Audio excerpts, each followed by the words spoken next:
हमारे ब्रेन का हमारे इंटेस्टाइन से एक कनेक्शन है, इसे माइक्रोबायोटा गट ब्रेन एक्सिस कहा जाता है।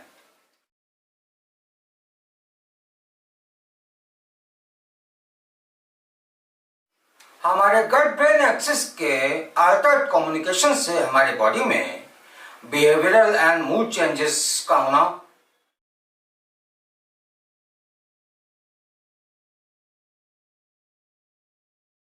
एंजाइटी और डिप्रेशन जैसे कंडीशन का होना, बच्चों में लर्निंग एंड मेमोरी की कैपेसिटी में अल्टरेशंस का होना, गट ब्रेन एक्सिस की अल्टरेशन ऑफ कम्युनिकेशन से हमारे बॉडी में ऑटिज्म,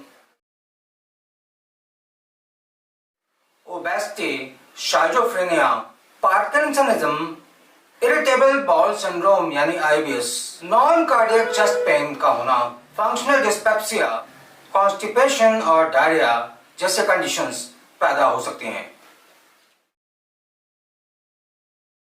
हमारे गट ब्रेन एक्सिस के अल्टरेशंस के कम्युनिकेशन को हेल्दी करने के ऑप्शंस की अगर हम बात करें तो healthy diet, use of साइकोबायोटिक्स,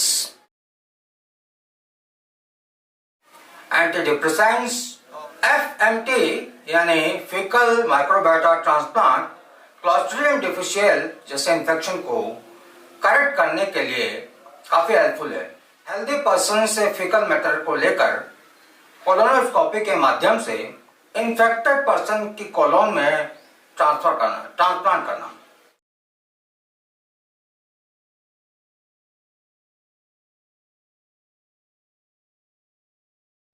Hi friends, I am Dr. Rajendra Pathak and welcome back to my channel Being Healthy.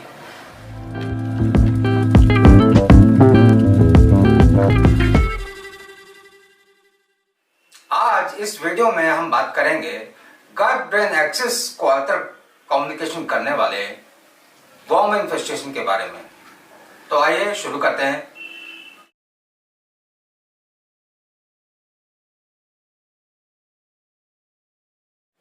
Pinworm, roundworm, विपवर्म,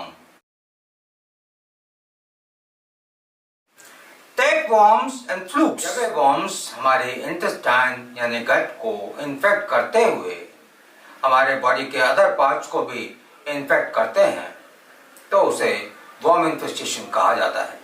ringworm fungal infection है, वर्म इन्फेस्टेशन नहीं।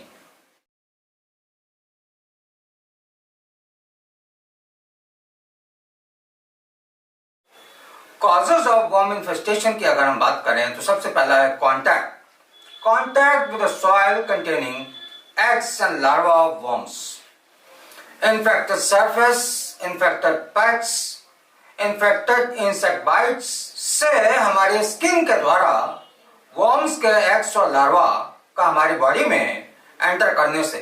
Number 2 is consuming infected food and water. Number 3 is improper hygiene यानी वातावरण और हमारी body की proper hygiene ना। चौथा है वीक इम्यून सिस्टम। ऐसे लोग are more prone to get worm infestation.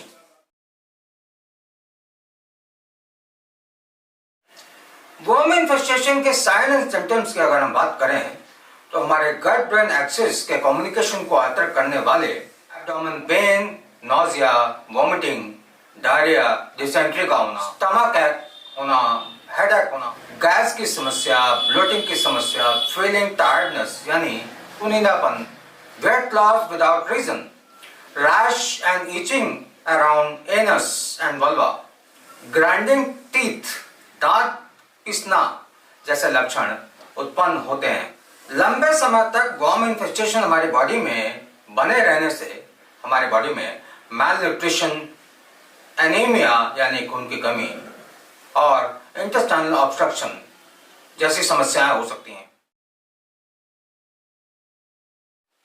Testing की बात करें तो सबसे पहला है स्टूल एग्जामिनेशन। स्टूल एग्जामिनेशन में हम प्रोटोजोआ के लिए और हेलमिन्थ्स के ओवरसिस्ट के लिए टेस्ट करते हैं। एंटी डायरियल मेडिसिन लेने से पहले स्टूल सैंपल्स कलेक्ट कर लेना। Multiple samples are required.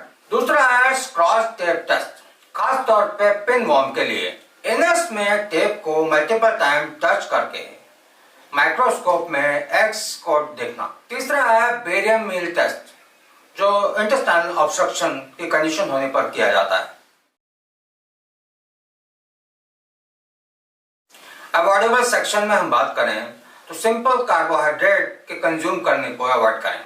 Avoid all sugars except honey, refined foods, fruit juice, dairy products को अवॉइड करें। Avoid contact with infected soil, infected pets and infected insect bites. Doable section में हम बात करें तो सबसे पहला है हस्त प्रक्षालन, यानी भोजन से पहले हाथों को अच्छे से धोना। दूसरा है नख कर्तन, यानी नेल्स को समय समय पर कटिंग करना। तीसरा है पदत्र धारण, यानी पैरों में जूता चप्पल पहनना, जिससे इन्फेक्टेड सॉइल कांटेक्ट से बचा जा सके। आहार सेक्शन में हम बात करें, ऐसे फूड्स का सेवन करना चाहिए जो पैरासाइट्स को किल करने में हेल्प करते हैं। Keep yourself dehydrated, drink a lot of water, eat more fiber diet, probiotics, vitamin C rich foods। Bihar में प्रॉपर बॉडी की और वातावरण की प्रॉपर हाइजीन रखना। औषध सेगमेंट में हम बात करें तो ऐसे सप्लीमेंट्स का सेवन जो हमारे इम्यून सिस्टम को मजबूत बनाने में हेल्प करते हैं, साथ ही डिवॉर्मिंग औषधि का सेवन। डिवर्मिंग की बात करें, जिस कम्युनिटी में सॉइल ट्रांसमिटेड वॉर्म्स का प्रेवलेंस 20% से ज्यादा है, वहां साल में एक बार डिवर्मिंग करना चाहिए। और जिस कम्युनिटी में सॉइल ट्रांसमिटेड वॉर्म्स का प्रेवलेंस 30% से भी ज्यादा है, वहां साल में 2 बार डिवर्मिंग जरूर करना चाहिए। डिवर्मिंग यानी एंटी एल्मेटिक्स।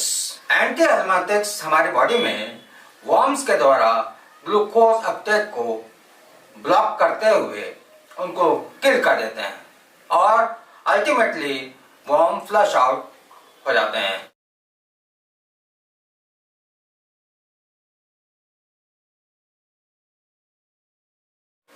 ज्वरो विवर्णता शूलम हृदरोग षडनम भ्रम भक्त द्वेषो अतिसारश्च संजात कृमि लक्षणम।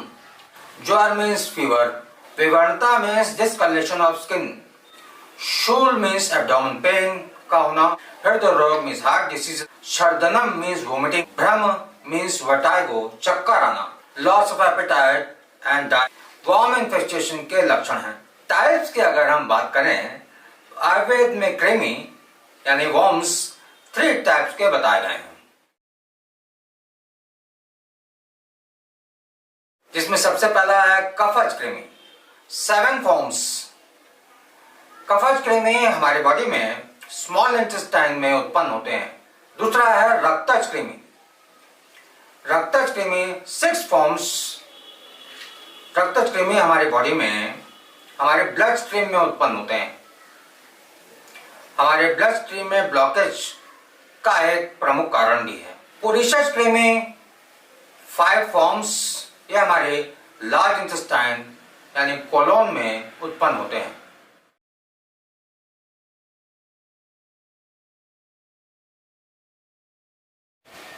वॉर्म इन्फेस्टेशन यानी कृमि की चिकित्सा के लिए आयुर्वेद में 3 ट्रीटमेंट सूत्र बताए गए हैं।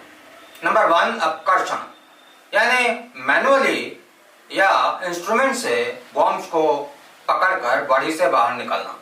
नंबर 2 इस प्रकृति विघात में changing the medium of worms nutrition absorption, यानी वॉर्म्स के पोषण में बाधा उत्पन्न करके वॉर्म्स को किल करके अल्टीमेटली बॉडी से एक्सपेल आउट करना। तीसरा है निदान परिवर्जनम, यानी कॉजेटिव फैक्टर से बचाव करना।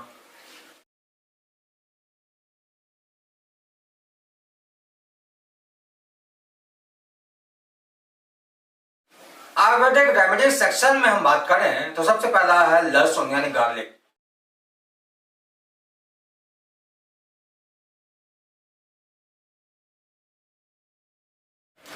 2-3 जवा गार्लिक सुबह early in the morning empty stomach लेना चाहिए, या 1 कप दूध में 2 जवा लहसुन को पकाकर लहसुन क्षीरपाक विधि से भी आप ले सकते हैं।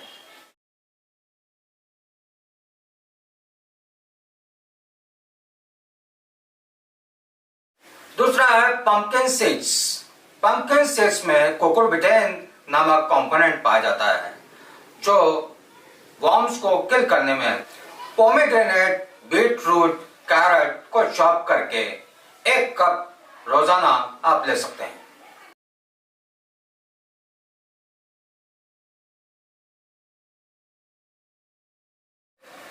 पापाया सीड्स में पेपेन नामक कंपोनेंट होता है जो वर्म्स को किल करने में हेल्पफुल है। 1 टीस्पून पपाया सीड पाउडर को दूध के साथ या हनी के साथ 7 दिन तक सेवन करने से हमारी बॉडी से वर्म्स फ्लश आउट हो जाते हैं। कोकोनट को ग्रेट करके 1 टेबलस्पून ग्रेटेड कोकोनट को दूध के साथ ग्रेटेड कोकोनट को 1 टेबलस्पून की मात्रा में 1 कप दूध में मिला के daily in the morning 7 days आप ले सकते हैं। दूसरा ऑप्शन है कोकोनट ऑयल, 3 से 4 चम्मच आप early in the morning daily 7 दिनों तक ले सकते हैं। टर्मरिक यानी हल्दी, कैरम सीड्स को दूध के साथ सुबह अर्ली इन द मॉर्निंग में 7 डेज लेने से हमारी बॉडी से वर्म्स को फ्लश आउट करने में हेल्प मिलती है।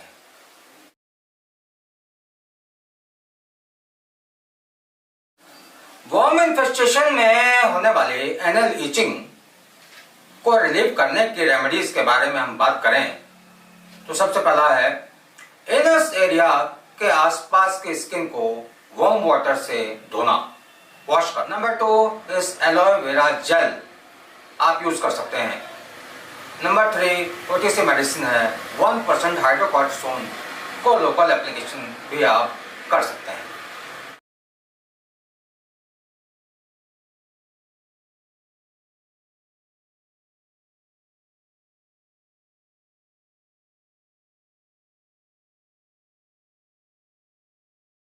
दोस्तों, ये वीडियो आपको जरूर पसंद आया होगा। अगर आपको ये वीडियो पसंद आया है तो support my hard work, like, share and subscribe to my channel. तो फिर मिलते हैं अगले वीडियो में नए टॉपिक के साथ। तब तक के लिए आप सबको मेरा नमस्कार।